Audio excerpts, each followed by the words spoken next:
It's the Locked On Flyers podcast for Thursday, October 30th, your daily dose of Flyers news, analysis, and high quality content that's looking at the Flyers' good start to the season and where Jamie Drysdale fits. All right.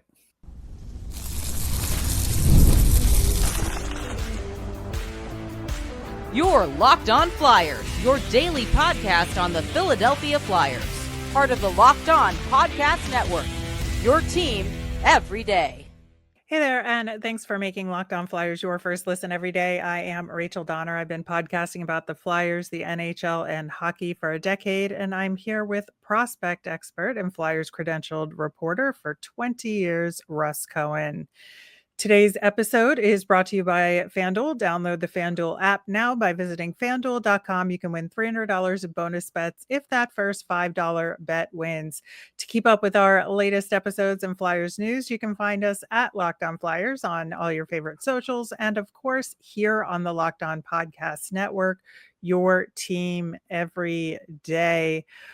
Russ still kind of riding that high after the big win against the Pittsburgh Penguins. And we got a little bit more context to what Trevor Zegras was thinking at the end of the game in the overtime based on his comments at practice yesterday, as well as Rick Tockett's notes. And man, if that kid is not endearing himself to the Philadelphia Flyers fan base, I don't know what, because the way he talked about taking the helmet off Achari was just to get them away from Tyson Forster as quickly as possible. And it worked. And like, that's a sticking up for your teammates, but in a clever way kind of thing that will absolutely make Flyers fans love you.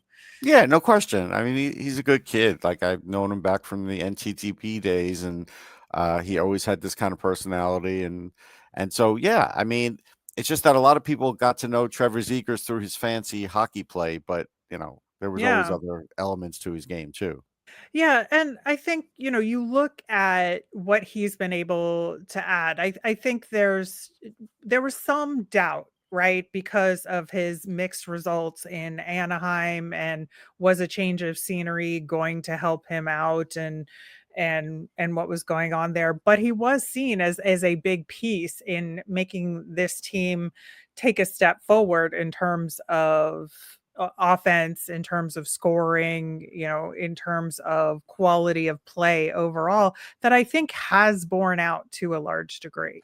Well, I think the doubt really was more about playing center. I didn't hear too much doubts about him scoring points. I think we all knew he'd score points.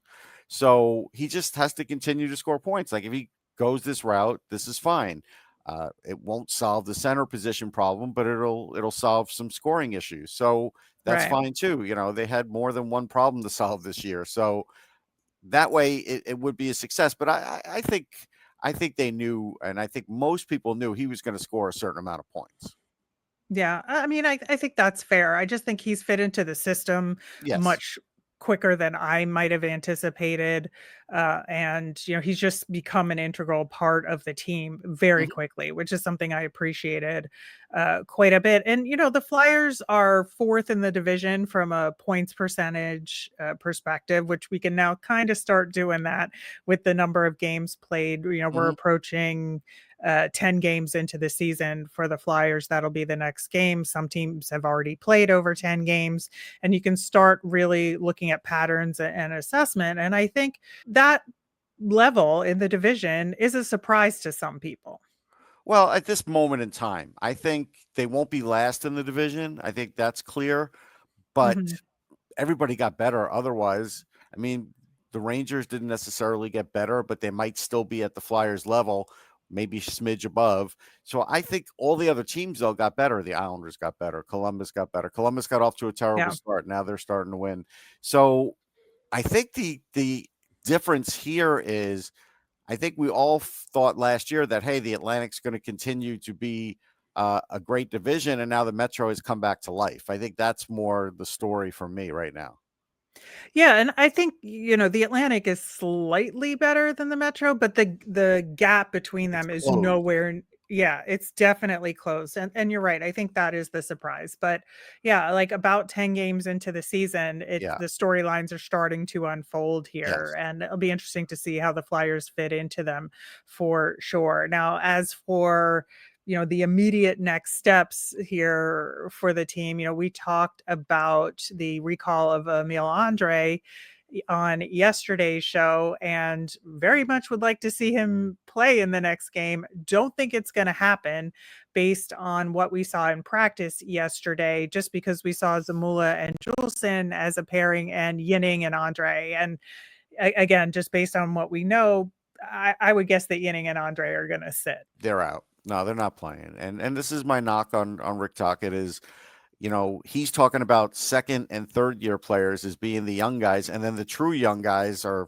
getting sat. And so, all right. I mean, this is again not unlike what happened with John Tortorella. Like Andre would get called up, he would have momentum coming from the minors, and that momentum would fizzle. And so, the longer he sits, like he sat the first game, now he's going to sit another game, it's going to be harder for him to just, walk in there and do it. This is a new system for him too. He's doing it right in the AHL, but you Yep. got to change to NHL speed too. And interestingly, I mean, we'll talk more about the Nashville Predators a little bit later in the show when we preview that game, but the Yinning Andre pairing, honestly, against the Preds, that's a great game It would for be. that pairing to get into for It would many be. reasons, which we'll get into. But I think it is a really good opportunity to allow them to play and give them a shot here to see what we've got, because I think that the competition is such that you could really shelter them effectively against Nashville. So Well, just I'm being able to a move little the puck up the disappointed. ice against Nashville, and we'll point out why later, would be a big thing. And the third Yeah, pairing is not going to be as good at it as these guys would be. I agree. I absolutely agree. Rick Tocchet also talked about Bobby Brink Uh-huh. quite a bit.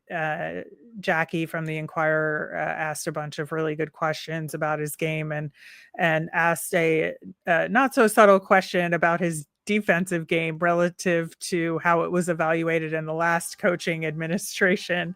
Really good question there. And the way that Rick Tocchet answered it in terms of being like, oh, really? They criticized his defensive game? He knew. Interesting. He, He knew, but just that was the message that was sent. right. And I thought that was really interesting. And the fact that, Tocchet does have confidence in Bobby Brink's defensive game. Clearly his offensive game is a little bit better, but Brink is not afraid of anything despite his size. And I, No, I no, think no. it's really starting to come to the forefront a lot more this season than we've seen in the past. Yeah, there's more clicking. There's been fewer turnovers, or what I would call big turnovers. So yeah, no question about it. I think he just feels physically stronger. He's a little faster. Straight line. I still would like to see better work on the edges. Maybe that'll never happen. But the offense is, he's a little more creative, and I think that's outside of the Torch system. That's a part of Yeah. it, and I think that's helping him. Yeah, and that line, obviously, the more time they spend together, the more chemistry they have, and the Yes. better they can anticipate each other's play and positioning. And I think that is what's helping Brink's game. I think Yeah. more No question. than because Kate's is just running on all cylinders, and you don't really need Yeah. to worry about him. I think No. and Forster has his key elements of his game in terms of his shooting and his physicality, but it was Yeah. like, where does Brink fit into that? I think now we know, and I think Yeah. I it's a think lot he's. better than it was. Yeah, and I think that is something he did suffer under the Tortorella regime, was he was getting Yeah. bounced around from line to line to line. Yeah, but this is looking very good so far. It And is. again, as we said yesterday, this is now the de facto top line on the Yeah. Philadelphia Flyers, and I am not mad about it one single No, I mean bit. nobody should be. I mean it's doing really well. If the coach wants to not call it the top line, that's fine. No big deal. We Yeah, know. we know in our hearts Yeah. who the top line is Yeah. here. a little area of concern. Sam Ersson apparently tweaked something and is day to day, was out of practice yesterday. But again, I think we're in a decent position with goaltending right now, that putting Vladar in on Thursday is fine, even though they're supposedly going with the hot goaltender. If there's Yeah. any question here, especially because there's a back-to-back over the weekend, I'd rather sit Urson and make sure he's good to go, because he's got to play one of those 2 games. Yeah, no, I mean, it's fine sitting him. The only thing you do worry about is we don't know what the injury is, and we know he's had groin problems before. And if this is going to continue, then that is going to change the arc of how many games he could play in an NHL season. Because this is now, we're going on like 3.5, 4 seasons of this. And if this is going to keep happening, then they have to roll back his games. They do. Exactly. And that's why I would play Vladar regardless, Absolutely. just to be safe.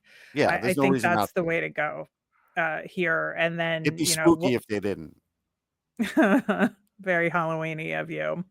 But yeah, I think, especially since we're playing the Leafs and the Flames over the weekend, I would prefer to throw him in against the Leafs, to be honest, if possible, just because we know we have some The friends Flames on have some intimate knowledge of his goal. I knowledge. agree. Yeah.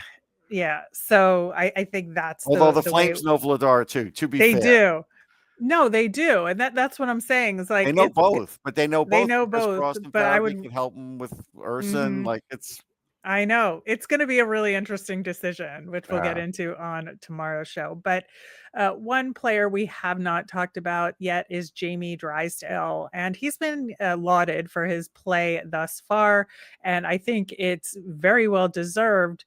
But I also think there's room for improvement. We're going to get into where his game is and how he's contributing to the Flyers' success so far this season, coming up next.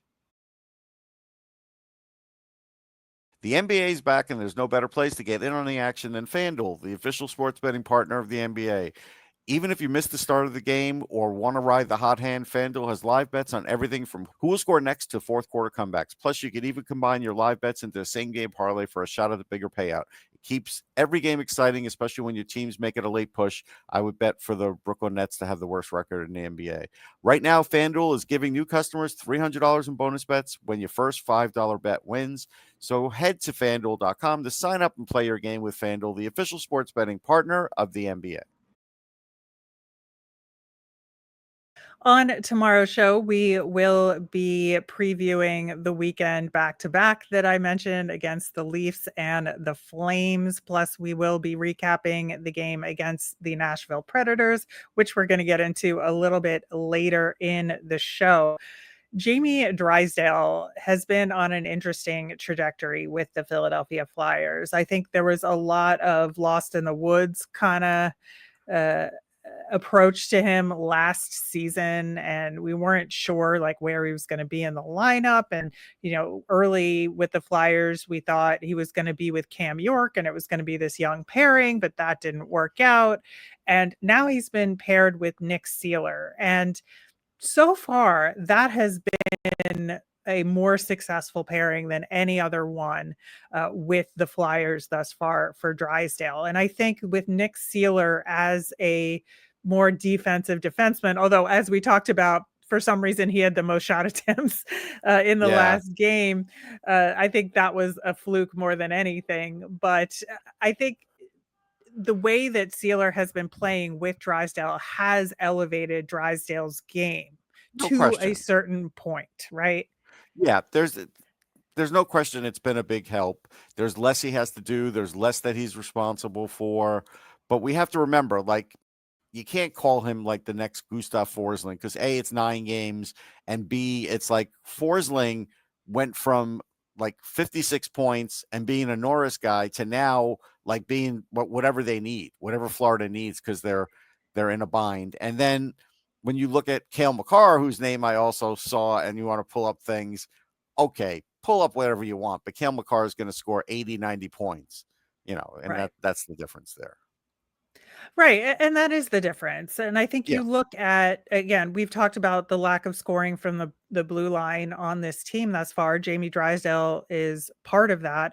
Hmm. You look at Drysdale's shot attempts on a game-by-game basis. He started off slow, picked up, dipped a little bit, and now, he's still a little bit below where I'd like him to be. He had in the last 3 games he played 6 shot attempts, 5 shot attempts, 4 shot attempts, and I would like to see him 6 or higher Right. in every single game. Yeah, If he's got he's to the shoot more than offensive Steeler. Right, he's gotta shoot more than Sealer, and especially because he's getting the power play time, Right. right? He needs to automatically get 2 or 3 shot attempts on the power play, assuming they have at least 2 power plays in a game. I think that's a fair expectation that he'll have 3 shot attempts just from those power plays alone. And the problem is it hasn't really resulted in a ton of scoring there, right? So he's got like 3 assists, but that's it. And that's the thing. I mean, if he is going to be turning into this other type of guy, okay, then I go back to Forsland and say, well, he still had 56 points a couple years ago in his high season. Is Jamie going to get 40 points? And if he does this, hey, everybody would say that's a good season if he could do that. I don't know if he's going to do that, but I think we also have to remember that uh, when they do play against the Leafs, as an example, he's probably going to go up against Tavares and Nyes, that line. And That's going to be difficult. let's see how he does against them. That's a challenge. So that's where I think we'll start to see, where he's really at. The early look is good, and I think that's good for him, but consistency is going to be the factor here.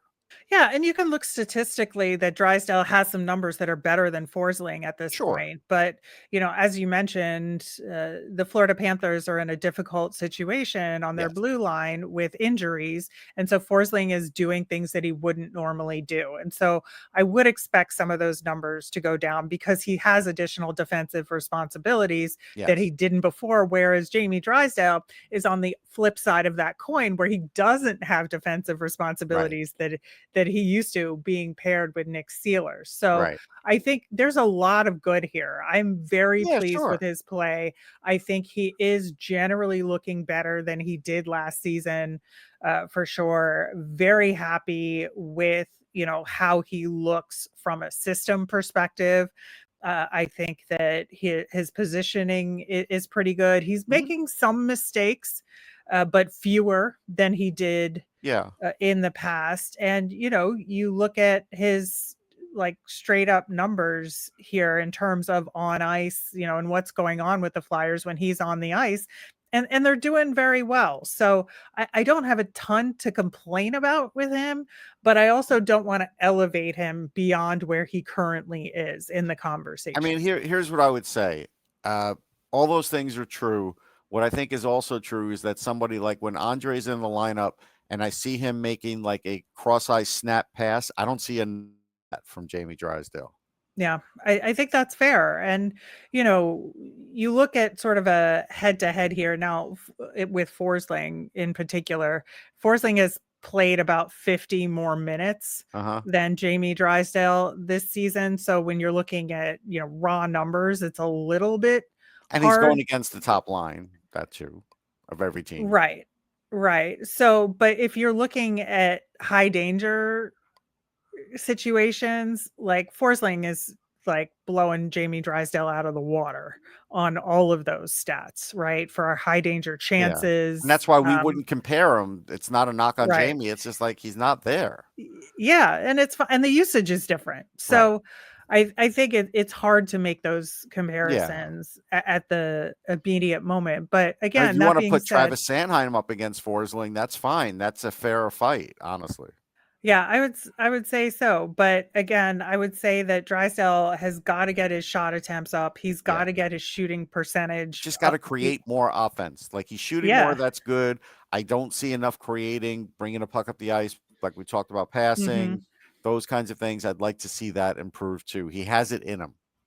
Yeah, and Forsling is starting in the defensive zone way more than Jamie Oh yeah, Drysdale, right? That's the other big thing is that I think I would like Jamie Drysdale's game to get to the point where you can start him in the defensive zone more, right. because that's the true test for me as far as how his game is rounding out.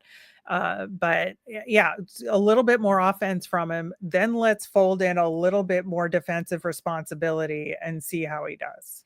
Yeah, I agree. I think all those things are fair, but yeah, he's off to a good start. We Mhm. acknowledge that, but we just don't want to put him up against some of these other guys. It's not right. It's not right. He's Yeah, not ready for that.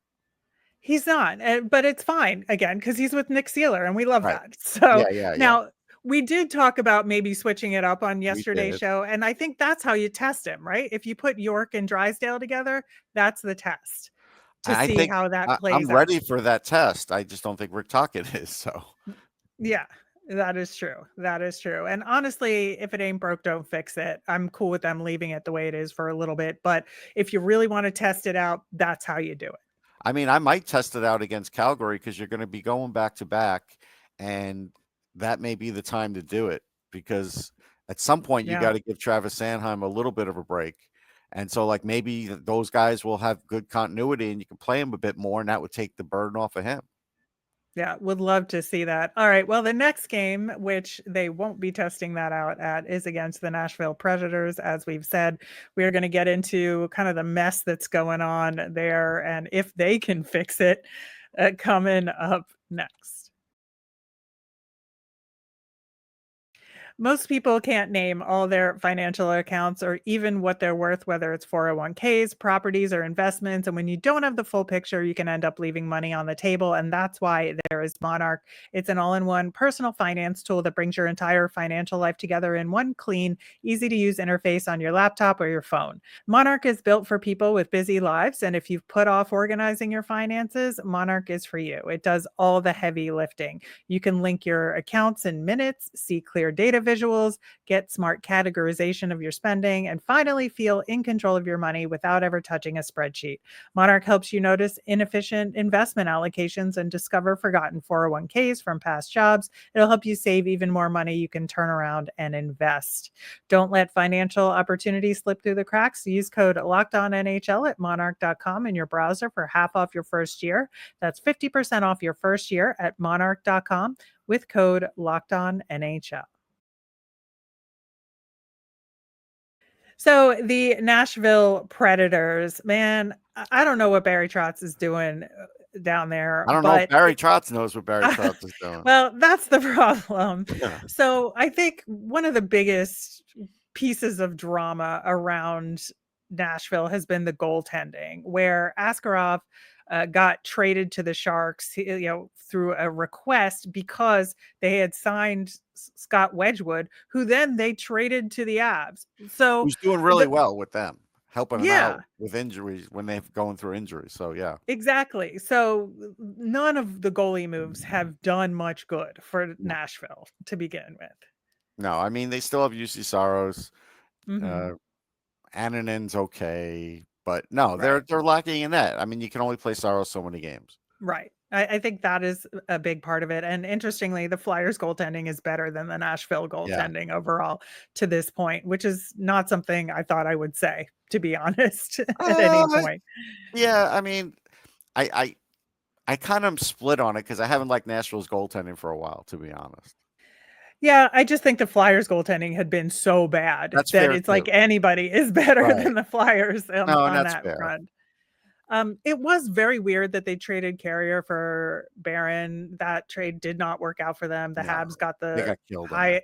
Yeah, absolutely. They acquired Bunting, which is fine, I guess, but not adding a ton as far as, bringing them forward in When any Bunting was way. playing with like Austin Matthews, it looked great. He's Yeah, not now. but not so much when he does not have Austin Matthews Right. there. They had a pretty solid draft. They actually picked Brady Martin as in one of their Yeah. first round picks, who we talked extensively Yeah, and he about just in got sent our. back. He got an NHL sniff. That's good. Yep. Yeah, really good. Roman Yossi has been hurt, so that is not helping them either. And No. that is going to be a factor. We'll see, what's going on with him. But I think, you look, they have a 4-5-2 record so far. So it's not like horrific, but it's not great either. In their game in the Frozen Frenzy, they played Tampa and lost 5-2. And they were like constantly 2 goals down in that game, would Yeah. get one back, and then Tampa would score again and get another 2-goal lead. So I don't think Nashville was ever truly in that game, to be honest. But I mean, I will say they've this just again. struggled. Yeah, they did. I'll say this again, and I've said this many a time. Nashville is where goal scorers go to die, and Steve Stamkos is the Steam latest. Stamkos. Oh my God.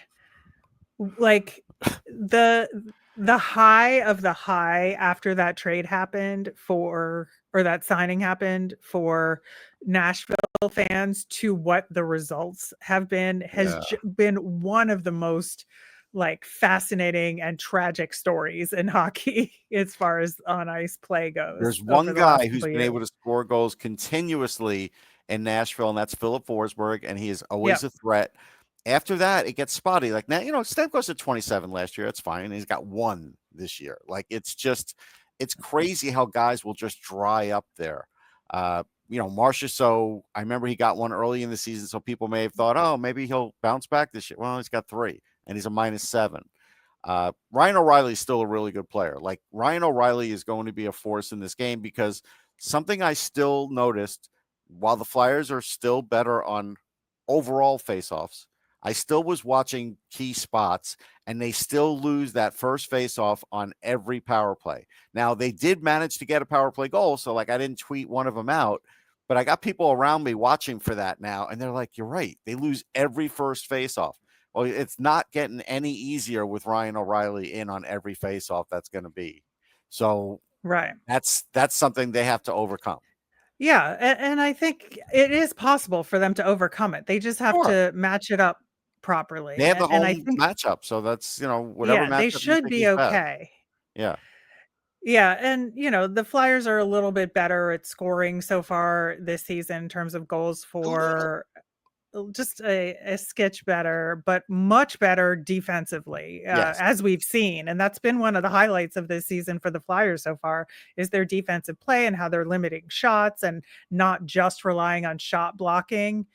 For the most part, it's been a full team structural defensive effort. And I think Nashville just it doesn't have the skill level to truly get around the system that the Flyers are using right now. But they do control the puck really well. They just don't score. Like last year, they were really good in puck possession. This year, in the offensive zone. This year, they're really good in puck possession in the offensive zone. So that could still be like a thing where we saw a couple games ago where it's like a frustrating game because the Flyers will get these good opportunities and sometimes the puck just doesn't get there. Then they'll score a goal, but then they won't have the puck for a while. That could happen in this game too. Yeah, I think it could, but the way the Flyers have played in their last few games in Uh-huh. particular, I think have changed the narrative a little bit. Okay. The Flyers were not great with their puck possession to start the season, but I No. think it's gotten gradually better. And this past game, I think for the most part was really good. So I'm a little less worried about Okay. that. I think one of the other interesting statistical things about this matchup is the fact that both teams have really good penalty kills and really lousy power plays Yeah. by the numbers. I think again the Flyers power play from a systems perspective has gotten better. They just haven't been able to score as much as I would have liked to, but they are scoring on the power play. They're not getting blanked. So there is something to be said about that, but it is marginally better than the Preds power Yeah. play there, but I do It's a think coin this is flip a in my really eyes. yeah, I just think this is an opportunity here because uh, this is, a chance to go up against a very good penalty kill and try and make something happen. So this is a good test for the Flyers power play. It's definitely a good test, on a 1-game basis. If Yossi's not going to be there, I would give the edge to the Flyers. If Yossi manages to get back on the lineup, then there's a little bit of fear on the power play then. Right, right. Now, I think the other interesting thing is that, you mentioned the Preds top scorers right Yeah. now, Ryan O'Reilly, Philip Forsberg, and Eric Haula. and Luke Evangelista, who's having a quiet, decent season Yeah, so far. remember he had the contract holdout, and then Yeah. they finally anteed up for him, and that was smart that they did, or they'd have no goal scoring. They'd have nothing, right? So, like, all of those guys are off to decent seasons and kind of match up with the Flyers' top scorers, right? In terms of number of points that the top 5 guys have so far. The difference here is that if you look at the Flyers, I know plus minus is a spotty stat here, but to speak to the defensive side of things, the Flyers' top 10 players, almost all of them are in the plus. Right. There's only one in the negative and one at 0, right? Every other Flyers top 10 scorer is in the plus. 9 of the 10 top 10 Nashville point getters are in the negative, and some of them significantly so. Oh yeah, Marchessault is -7. Yeah, -7. Roman Josi, again, we don't know if he's going to play as a -4. Even Eric Haula is a -3. Ryan O'Reilly's a -2. So it's hard for O'Reilly to be a negative. It is. It is, but yeah, he is. And Right. so it just shows that, the Nashville defense is not working well together as a That's unit true.